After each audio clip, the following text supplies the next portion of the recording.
What if you have children with the narcissist?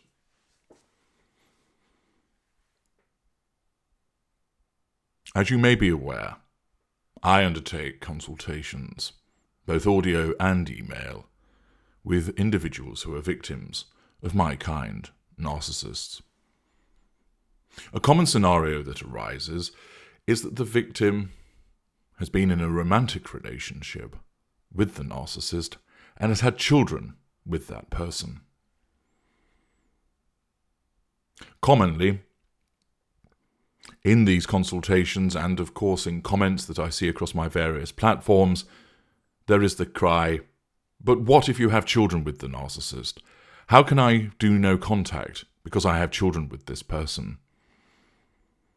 I can't get away from them. I've got children with this individual. It is probably the case that the most difficult no-contact situation or ensnarement with a narcissist is where you have children with that particular person. Many people find themselves thinking, there's no hope. I'm going to be saddled to this person for at least 18 years, 21 years, even for the rest of my life, because we have a common connection through children. It's an understandable response, but actually, it's the wrong one.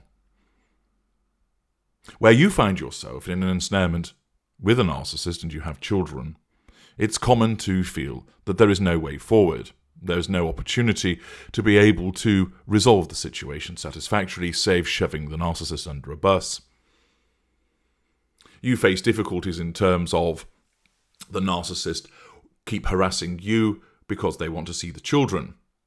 Or they spend time with the children but neglect them, cause problems for them, smear you to the children, don't turn up on appointed dates for when they see the children, leave you hanging around when you're meant to be handing them over, wanting to see the children on dates when it hasn't been arranged. You'll be familiar with the multiplicity of problems that are caused. The nature of the narcissist's behaviour, of course, is to always need to assert control. And one of the key things to understand is that you, as the former partner of the narcissist, is the target and not the children. The children are stepping stones, they're devices to get to you. Why is this so? Well, first of all, let's consider the position of the children. Very young children are very easy to control. The parent tells them what they must do and they have to do it. They're reliant upon that parent. They're physically weaker, invariably, mentally not as mature or as intelligent, and they're reliant on the parent to clothe them, feed them, wipe their bottoms, bathe them, etc., to varying degrees. Of course, as they get older, they have a greater degree of ability to perform those tasks. Therefore, for the narcissist, it's very easy to control the child.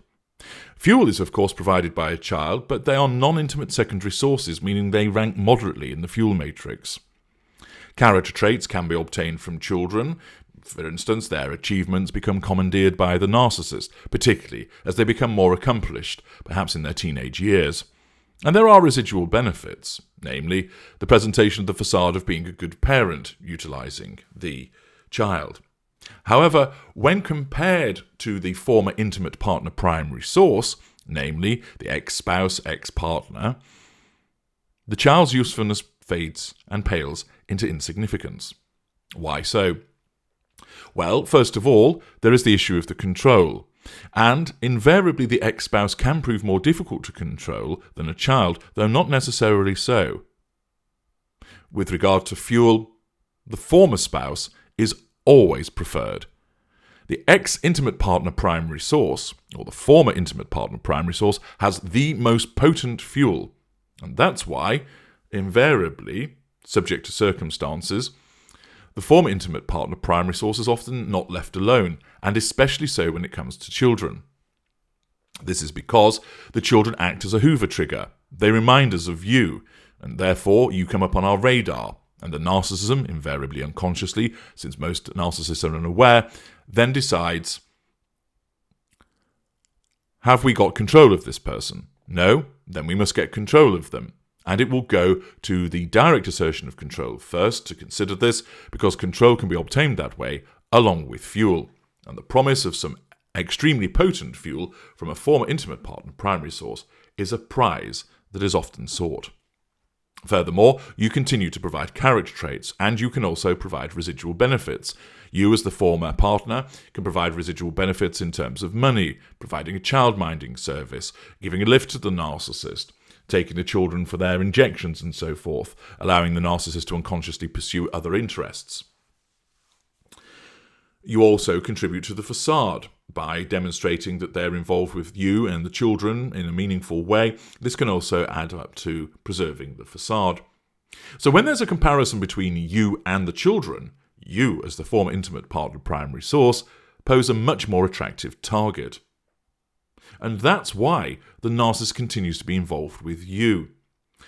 It isn't about being involved with the children. Remember, the narcissist has no emotional empathy, and though the narcissist may proclaim to love the children, and may even act in what looks like a loving way, there is no love, because we have no emotional empathy.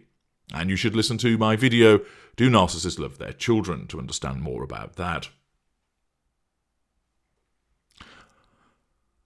Children provide the narcissist with an opportunity to get to you. You are triangulated with the children. You are smeared to the children. The narcissist will behave in a particular way towards the children, which causes you to want to protect them, to care for them, to be compassionate. And the narcissist, consciously where an aware narcissist, or more usually unconsciously where an unaware narcissist, exploits this. You are also, of course, beholden to your own emotional thinking.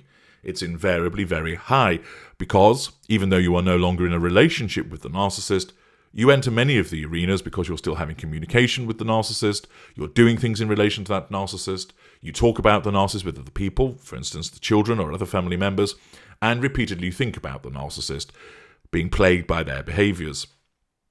And therefore, this keeps your emotional thinking extremely high, meaning that you don't see things clearly, and invariably then leads to that sensation of hopelessness, that because you've got children with the narcissist, you can't do anything. The point is to make yourself a flawed reason to extract emotion, free, by putting yourself beyond the reach as much as you possibly can of the narcissist, and therefore this means that the prize is too difficult to obtain, and therefore those stepping stones, namely the children, are no longer of interest or use. And this will cause the narcissist's interest in them to fade also. Remember, the narcissist has no inherent interest in the children born out of a sense of duty, obligation, or emotional empathy, because the narcissist has no accountability. The narcissist has no obligation. The narcissist has no emotional empathy. And that sense of entitlement and compartmentalization means the narcissist will go and do what he or she prefers to do elsewhere, and the narcissism will either just ignore the existence of the children or provide the narcissist with an excuse as to why they're not being involved. The narcissism legitimizes their removal from the children. For you, that is what you aim to get to. And the key to it is by removing yourself, which means that the attraction of the children as a route to get to you becomes far less attractive. And thus, by protecting yourself, you end up protecting the children. I have provided some extremely detailed material to assist you where you have a situation where you have children with the narcissist. There are 2 assistance packages: How to Co-Parent with a Narcissist and Child Defender.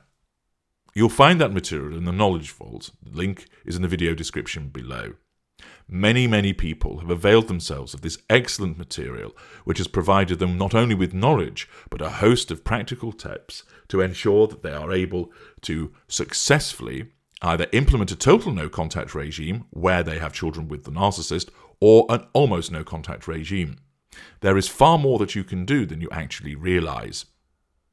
Furthermore, this helps you with regard to protecting your children from the worst behaviours and influences of the narcissist.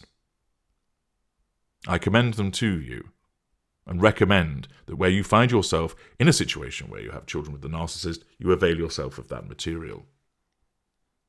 However, it is important to understand that the narcissist isn't focused on the children as of themselves, but they are a means to get to you as the former intimate partner primary source. And by understanding that, you can alter your mindset and start to put in place those steps to either get to total no contact or almost total no contact, which then means that your life becomes immeasurably better and you reduce that pesky emotional thinking so that it can't utilize that triple threat of flawed logic, corruption of traits, and charging the battery of feeling, thus enabling you to think straighter and not feel angry, sad, frustrated, fearful, anxious, etc. I'm H.G. Tudor. Thank you for listening.